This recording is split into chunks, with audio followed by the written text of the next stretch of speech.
జగన్ అరెస్ట్‌కైతే అంతా సిద్ధమైంది అని అక్కడే బ్రేక్ అయితే పడుతుందంటున్నారు. ఊహించని రాజకీయం అంటూ న్యూస్ వచ్చింది. దానికి సంబంధించిన డీటెయిల్స్ అయితే తెలుసుకుందాము. వీడియో పూర్తిగా చూడండి. అలాగే తప్పకుండా లైక్ చేయండి. మరిన్ని అప్డేట్స్ కోసం ఛానల్‌ని సబ్స్క్రైబ్ చేసుకోండి. ఏపీ రాజకీయం ఆసక్తికరంగా మారుతోంది. కూటమి ప్రభుత్వం ఏడాది పాలన పూర్తవుతోంది. ఇటు వైసీపీ నేతలపైన వరుస కేసులు నమోదవుతున్నాయి. ఇక లిక్కర్ కేసులో వైసీపీ ముఖ్య నేతలు గుచ్చి బిగుస్తోంది. ఇప్పటికే పలువురు అరెస్ట్ అయ్యారు.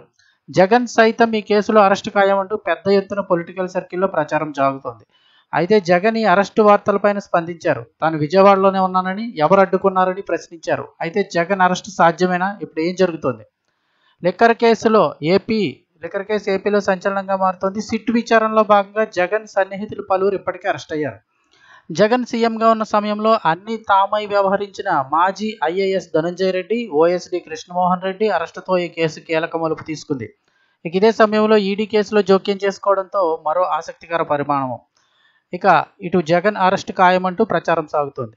తాజాగా మీడియా సమావేశంలో ఇదే అంశంపై స్పందించిన జగన్ తాను విజయవాడలోనే ఉన్నానని, ఎవరు అడ్డుకున్నారు, వెల్కమ్ అంటూ వ్యాఖ్యానించారు. అటు మంత్రివర్గ సమావేశంలో కూడా లిక్కర్ స్కామ్ పైన ఎవరూ మాట్లాడవద్దని మంత్రులకు చంద్రబాబు నిర్దేశించారు. లిక్కర్ కేసు సంబంధించి విచారణ, అరెస్టులపైన జగన్ కీలక వ్యాఖ్యలు చేశారు. లిక్కర్ కేసులో సీఎంఓకి ఒక ఫైల్ వచ్చిందని, ఒక్క సంతకం ఉందని చంద్రబాబు నిరూపించగలరా అంటూ సవాల్ చేశారు. అంటే లిక్కర్ కేసు సంబంధించి సీఎంఓ కంప్లైంట్ కింద ఒక ఫైల్ అన్న వచ్చిందా, ఒక సంతకమైన ఉందంటూ చంద్రబాబు నిరూపించగలరా అంటూ సవాల్ చేశారు. ధనంజయ రెడ్డి అసలు ఎక్సైజ్ వ్యవహారాలు పర్యవేక్షించలేదని జగన్ చెప్పుకొచ్చారు. కాగా మరోవైపు లిక్కర్ కేసు విచారణలో భారీగా లావాదేవీలకు సంబంధించి ఆధారాలు దొరికినట్లు కథనాలు ప్రచురితమవుతున్నాయి. అయితే జగన్ ప్రమేయం పైన ఎలాంటి ఆధారాలు ఉన్నాయనేది ఇప్పుడు కీలకంగా మారుతోంది. మద్యం వ్యవహారాల్లో తాను ఎక్కడా సంతకం చేయలేదని చెబుతున్న జగన్ పరోక్షంగా వస్తున్న ఆరోపణలో తనకు ఎలాంటి ప్రమేయం లేదని సంకేతాలు ఇచ్చే ప్రయత్నం చేశారు. అయితే కేసులో ఇప్పటికే కసిరెడ్డి, బాలాజీ గోవిందప్ప, వాసుదేవరెడ్డి ఇచ్చిన స్టేట్మెంట్స్ ఆధారంగా జగన్ అరెస్టుకు సిద్ధపడతారా లేదా అనేది ఇంకా స్పష్టత రావాల్సిందని చెప్తున్నారు.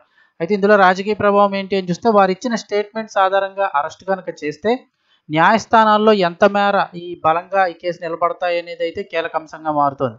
ఏపీలో 3 పార్టీల కూటమి ప్రభుత్వం కొనసాగుతోంది. జగన్ అరెస్ట్ వంటి అంశంలో 3 పార్టీల అభిప్రాయం కూడా కీలకం కానుంది. ఇక జగన్ అరెస్టు ద్వారా రాజకీయంగా చోటు చేసుకునే పరిణామాలపైన కూడా చర్చ సాగుతుంది. బీజేపీ ముఖ్య నేతలతో ఈ అంశంపైన చర్చల వేళ అన్ని అంశాలను పరిగణలోకి తీసుకొని నిర్ణయం పైన ముందుకు వెళ్లాలని సూచించినట్లు ప్రచారం సాగుతోంది. రాజకీయంగా జగన్కు ఏ చిన్న అవకాశం ఇవ్వకూడదనేది కూటమి ముఖ్యుల ఆలోచన. జగన్ను అరెస్టు చేసిన, బెయిల్పై బయటకు వచ్చిన తర్వాత రాజకీయంగా తీసుకునే నిర్ణయాలు, ప్రజాస్పందన పైన కూడా అంచనా వేస్తున్నారు.